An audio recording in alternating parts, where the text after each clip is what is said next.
Baik, terima kasih pimpinan Ketua Rapat Pak Rano dan Wakil Ketua Komisi 3 lainnya, Bapak Ibu anggota Komisi 3 yang berhadir, Saudara Jaksa Agung, Wakil Jaksa Agung, para Jaksa Agung muda yang berhadir, para Kepala Kejaksaan Tinggi mulai dari Sabang sampai Merauke, dari Miangas sampai Pulau Rote. Assalamualaikum warahmatullahi wabarakatuh. Pertama Pak Jaksa Agung, saya tentu dan kami memberikan apresiasi karena di dalam slide Pak Jaksa Agung memberikan pengakuan bahwa sinergi antara Kejaksaan Agung dan Komisi 3 itu dalam rangka checks and balance, artinya mengawasi dan mengimbangi.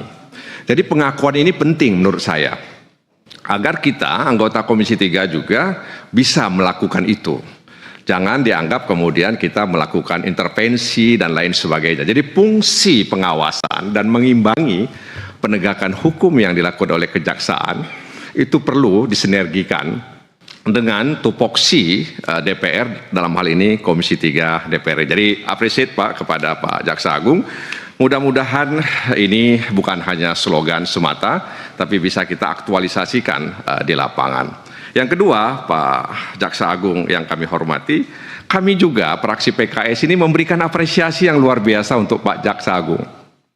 Dari 38 provinsi, ada 7 kepala kejaksaan tinggi perempuan. Luar biasa menurut saya ini, paling tidak 5%.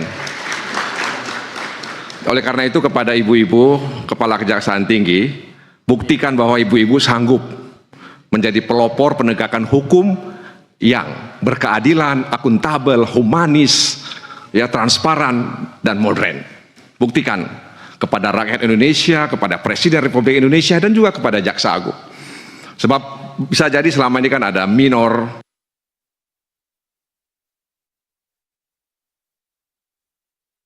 pandangan minor bahwa perempuan kesannya tidak mampu apalagi memimpin sebuah kejaksaan tinggi, memimpin penegakan hukum. Nah karena itu jadilah pelopor penegakan hukum yang berkeadilan. Ya. Yang ketiga, kami juga ingin menyampaikan kepada Pak Jaksa Agung terkait dengan kinerja Pak Jaksa Agung dan jajaran selama ini yang dalam pandangan kami telah mampu memelihara ekspektasi masyarakat. Dan itu bisa dilihat dari survei yang kita temukan bahwa memang ada apresiasi yang luar biasa kepada Kejaksaan Agung. Oleh karena itu ini memang harus kita jaga denyutnya Pak, sehingga kemudian denyut ini semakin baik, tidak menurun. Yang keempat yang ingin kami sampaikan juga, ini soal Badan Pemulihan Aset ini. Badan Pemulihan Aset. Kan tugasnya itu mencari, menemukan, menguasai aset dalam rangka penegakan hukum guna penyelamatan dan pemulihan aset. Kan itu Pak tugasnya Badan Aset ini.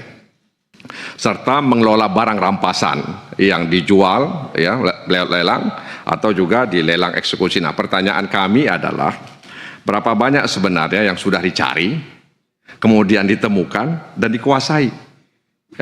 Bisa jadi kan ini berbeda, yang dicari 10, yang ditemukan 5 misalnya, yang dikuasai 3, kira-kira begitu.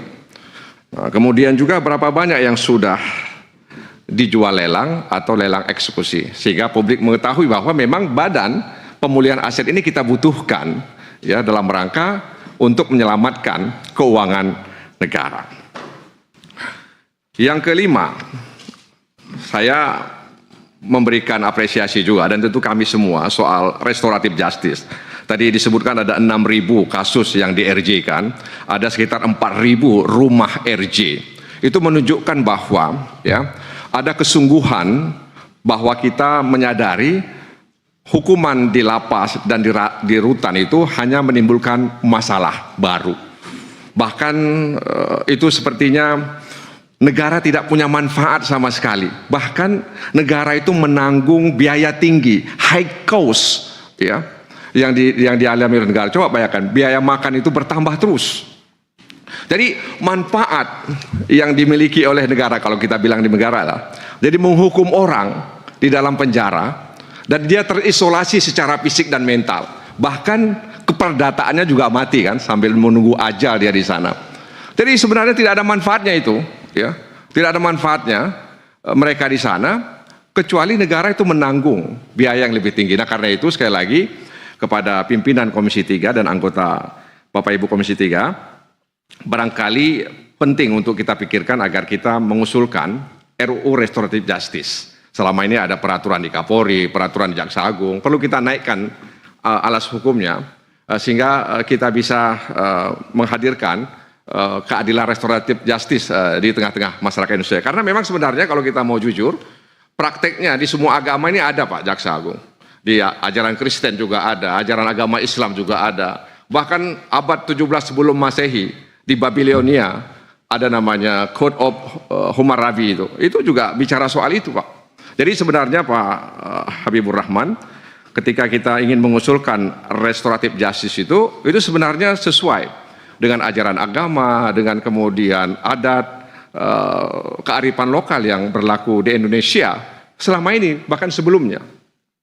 Kenapa? Karena saya ingin katakan bahwa akibat legalistiknya dan formalistiknya ya penegakan hukum yang dilakukan aparat penegak hukum dalam hal ini kejaksaan, yang ada adalah hukuman pidana itu tidak menyelesaikan masalah. Nah karena itu sekali lagi kami dari fraksi PKS mengusulkan kepada pimpinan Komisi 3 ada baiknya dipertimbangkan untuk kita mengusulkan rancangan undang-undang tentang restoratif justice. Kasus di Konawe Selatan misalnya Pak, itu kan mencederai restoratif justice sebenarnya.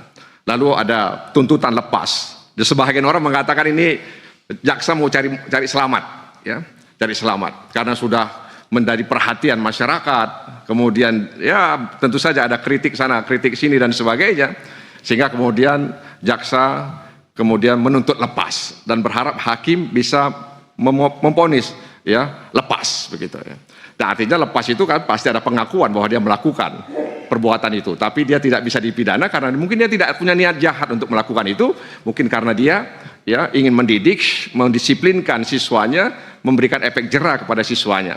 Tapi kalaulah sejak awal ini di-RJ-kan dengan berbagai macam cara, meskipun kami menyadari bahwa memang ada upaya-upaya ke situ, tapi memang ini agak sulit dilakukan. Tapi paling tidak dalam pandangan kami Pak Jaksa Agung, Konawe Selatan itu dalam tanda kutip mencederai sedikit ya upaya-upaya restoratif justice yang kita lakukan.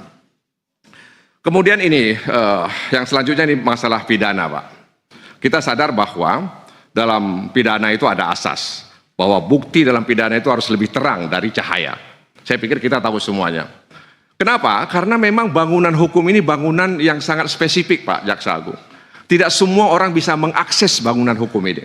Hanya orang-orang tertentu yang bisa mengakses. Oleh karena itu penegakan hukum yang berkeadilan, humanis, akuntabel, transparan, dan modern itu menjadi semacam harapan bagi masyarakat bahwa bangunan yang spesifik ini memang ingin dihadirkan untuk penegakan hukum yang berkeadilan.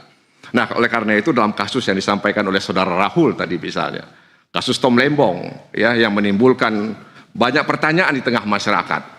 Bahwa dia bukan hanya satu orang Menteri Perdagangan, ada banyak Menteri Perdagangan yang juga melakukan impor. Dan tentu saja ya ada pimpinan yang di atas, dan itu juga ada rakortas dan lain sebagainya lah. Itu yang informasi yang kita dengar. Nah kenapa? Lalu kemudian dipanggil, lalu dijadikan tersangka, ditahan, dan itu menimbulkan spekulasi publik. Dan itu kemudian ya dikhawatirkan mencederai ya citra ya Presiden Prabowo Subianto yang ingin menegakkan hukum seadil-adilnya. Jadi ini harapan kami mudah-mudahan ini bisa dijawab dengan baik di sini meskipun tidak mempengaruhi ya proses hukum yang sedang jalan. Terakhir, izin pimpinan, kami ingin menitipkan harapan kepada Pak Jaksa Agung soal mafia tanah. Kemarin beberapa waktu lalu ketika kami berkunjung ke Polda Sumatera Selatan dan dihadiri oleh Kepala Kejaksaan Tinggi Sumatera Selatan, ada pengakuan dari Kapolda Sumatera Selatan bahwa hampir 99% ya mafia tanah itu menggunakan dalam tanda kutip tangan-tangan di pengadilan. Itu pengakuan. Jadi mereka memakai tangan-tangan di pengadilan untuk merampas tanah rakyat. Bahkan rumah dinas Kapolda di Palembang itu hampir saja hilang. Padahal itu sudah sangat lama rumah dinas Kapolda di Sumatera Selatan hampir hilang. Ya, hampir hilang oleh kerja mafia tanah. Itu artinya mudah-mudahan Pak Jaksa Agung bisa membantu berkolaborasi dengan kepolisian dan instansi terkait agar kemudian kita bisa memberantas mafia tanah. Karena mereka juga bekerja TSM Pak, terstruktur, sistematis, dan sangat masif dalam tanda kutip menggunakan tangan-tangan pengadilan. Dan yang paling terakhir lagi, mohon Pak sebagai daerah pemilihan Aceh, ya lihat-lihatlah Pak Aceh itu supaya tetap dalam negara kesatuan Republik Indonesia, ya karena mudah-mudahan mereka mendapat prokal, ya promosi vertikal, pronal, promosi diagonal, ya. Dan akhirnya saya ingin mengakhiri dengan pantun. Pergi ke toko membeli kulkas. Cakep. Dibawa pulang mobil pick up. Cakep. Jaksa Agung Burhanuddin memang berkelas. Cakep. Mampu menangkap penjahat kelas kakap. Hey. Wassalamualaikum warahmatullahi wabarakatuh.